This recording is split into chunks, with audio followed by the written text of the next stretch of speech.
Hello there, lovely people. It's Alex from Nintendo Life here, and today it's time for us to review Knockout City for the Nintendo Switch. This review was originally written by the superb PJ O'Reilly and has been adapted for video by me. But anyway, that's more than enough waffling. Let's dive right into things.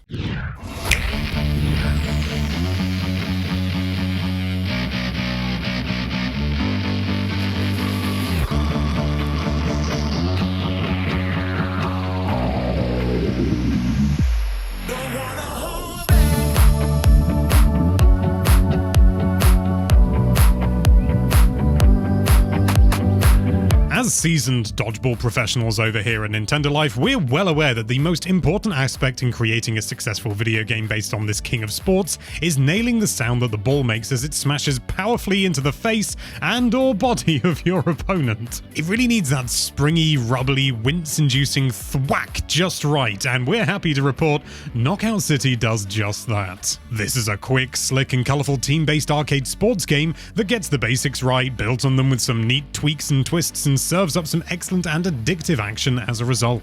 If you're the type of player who tends to shy away from online competitive action, not one for the constant deaths, steep learning curves, lengthy match times, or complex meta of many of the current popular squad-based offerings, this bright and breezy effort could well be something worth dipping your toes into. Getting started, having a measure of success, and most importantly, enjoying yourself in Knockout City really is as simple as picking up a dodgeball and throwing it. It's very clear that Velan Studios, the developer behind Mario Kart Live Home Circuit, has thought long and hard about how to make this one accessible on a very basic level, and the decisions they've made have paid off handsomely. Jumping into Knockout City the first time, you'll be guided through an easy-to-follow tutorial that walks you through everything you need to know, from how to move, to throw and catch balls, up to the more complex stuff like lob shots, curveballs, perfect catches, and team passing. Picking up a ball and nailing an opponent or catching an incoming shot really couldn't be simpler though, and that's all the info you need to begin having some success. By just walking into a ball here, you'll grab it from its spawn point, holding ZR locks onto your nearest enemy, and releasing it sees an auto-tracked shot makes its way all the bloomin' way to your chosen target. You don't even really need to aim. I mean, you need to aim a tiny bit. Catching an enemy's attempt to nail you in return is as easy as watching out for a red indicator that you can see around the edges of your screen, which means you're being targeted, and then timing a press of ZL to catch the ball as it arrives. That's really all there is to it on a basic level, and with that, you're free to blast around the game's 5 arenas, chucking balls at skulls and racking up points for the win. Of course, those who want to excel, to form clans and climb the league leaderboard once they actually go online, there are layers here with a surprising amount of depth to work with and lots of clever ways to turn the tide in your team's favor and emerge victorious as the true kings of pinging people right in the face. The 5 Splatoon-esque levels currently available in Knockout City are all about verticality and environmental hazards, you see. As such, your 1950s greaser-style avatars can jump, spin, dodge, flip, sprint, and even glide around arenas, giving you lots in the way of options as you duck and dive out of harm's way or get up and close with your opponent's face. Dodging by holding a direction and pressing Y doubles up as a nifty way to deflect an incoming enemy shot, and also serves as a means to tackle opponents, knocking them back several feet and opening up the possibility of chucking them down the nearest lift shaft or off a skyscraper for an instant kill and points on the board. Spinning and flipping by pressing the A or X buttons respectively can be combined with ZR to produce lobs and curved shots that help your balls get around obstacles, and clicking the right stick performs a fake throw, helping you to completely screw with your enemy's brain as they attempt to try and make a catch. And then you throw it and they get knocked in the face. It's lovely. Some of the real fun here, though, is rolling yourself up into a ball, or having your teammates do the same, offering yourselves up to one another as projectiles. It's a hilarious mechanic, a really clever idea, but it also has huge tactical benefits. A normal shot with a regular ball will take 2 successful hits to KO an opponent, whereas using a teammate grants you an instant kill. It's a pivotal aspect of the game, and one that successful teams will know how to use at the right time to gain the upper hand.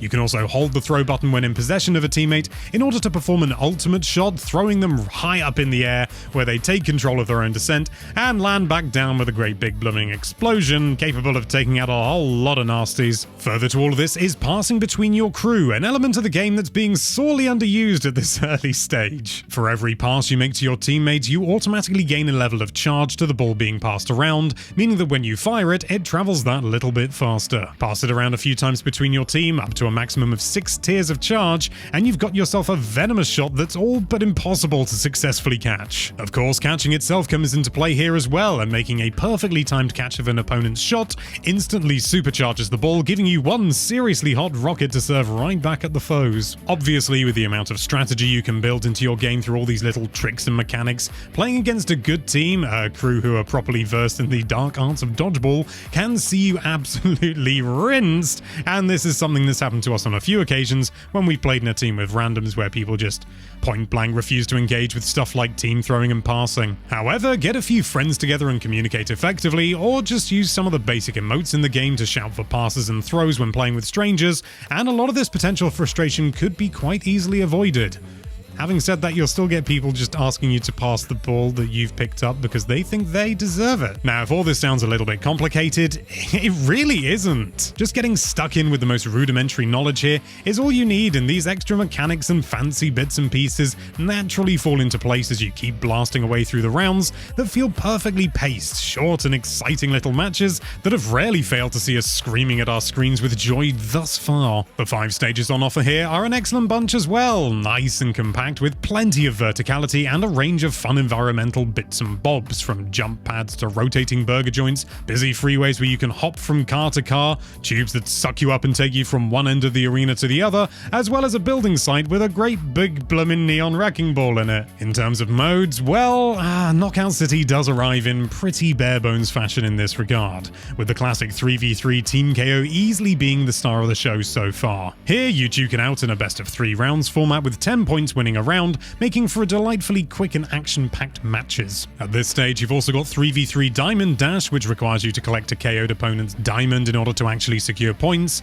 a Party Team KO mode, which plays with special balls only, a change that replaces the default balls with just complete madness, and a 1v1 face-off mode for hard nut loners. Those special balls that appear in Party mode also appear in vanilla Team KO matches, and for us, this is where they work best, with the odd sniper, moon or bomb ball adding a little bit of variety and spice to proceedings when used sparingly, rather than the complete havoc that results from them being the only option, which is the case in Party TKO. Rising through the ranks as you play in matches in any mode sees you gain XP and unlock a steady flow of slick cosmetics. Happily, there are no unlockables that affect your core abilities or powers, and you'll even be awarded with the in-game currency Holobucks, which can also be purchased with real money, because of course they can, to spend in the store on outfits, hairstyles, emotes, and all that stuff, you know, cosmetic stuff. There are lots of daily challenges to complete for extra XP, with a block party event currently dishing out rewards over the game's launch period, and overall Knockout City just feels like it's really hit the ground running. True, there's not a ton of modes on offer so far, but with more stages and game types incoming, including League Play and 4v4 mode, what's currently available is certainly more than enough to hook us in for now, and considering there's a free 10-day trial on all platforms, there's really no reason to at least try it out, jump in and see whether you like this one or not. With regards to performance on Switch, Velan Studios has also managed to deliver the goods here. The textures may have been reduced down from other versions of the game, but flicking between this and the Xbox version that PJ has, there really aren't any standout differences or major concessions aesthetically, the colourful mashup of Fortnite and Splatoon's graphical styling successfully making the transition to Nintendo's hybrid console. In fact, we go so far as to say being able to play this one in portable makes the Switch version the go-to way to play Knockout City. There's also an option to switch between quality and performance modes, allowing you to dial back the graphics in order to raise the frame rate from a rock-solid 30 frames a second to a mostly good 60 frames a second. PJ prefers the quality option overall, but me, I'm definitely a performance man, as you can probably tell from watching all of this footage. With cross-progression and cross-play across all available systems also included from the get-go,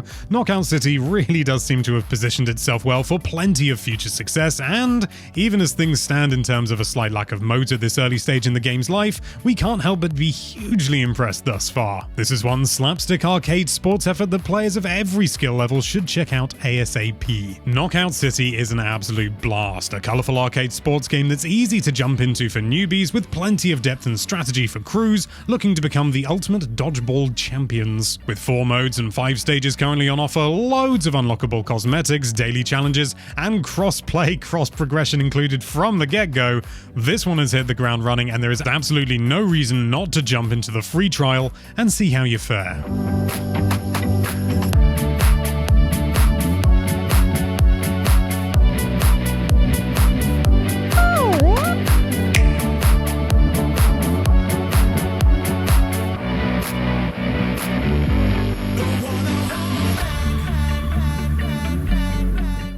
we've reached the end of the review. You know what that means. It's time for Alex's personal thoughts, and yeah, I had my reservations about this game. I'm not gonna lie, it's got a big EA logo on it. It's not been developed by EA, but it's been published by EA, and yeah, I can't deny that made me sort of go, huh. But honestly, it's really bloody good. It's really, really good, actually. There's... When you first start playing, it does seem a little bit simple, but then when you kind of get into the mode of it, kind of get into the mind frame, it gets really deep and complex, and it's really rewarding as a result of, you know, like do trick shots and things like that. Throw your, not your opponents. Well, you can throw your opponents as well. You can catch opponents that are thrown to you and then throw them back, and they still do an instant kill. That's always a good time. I can't deny I'm not over the moon that microtransactions are still in here, but they are at least purely cosmetic, and they really don't kind of like impede nearly as much as most other games. So as much as I don't want them in here, the fact that they're here, it's okay, you know? It's acceptable. But I think the best thing I can say about it is the fact that when it came to doing this review, I had to, like, actually stop myself from playing so I could record and do all this sort of stuff. And I don't think there's any higher praise, really. This gets Alex's final rating of a good.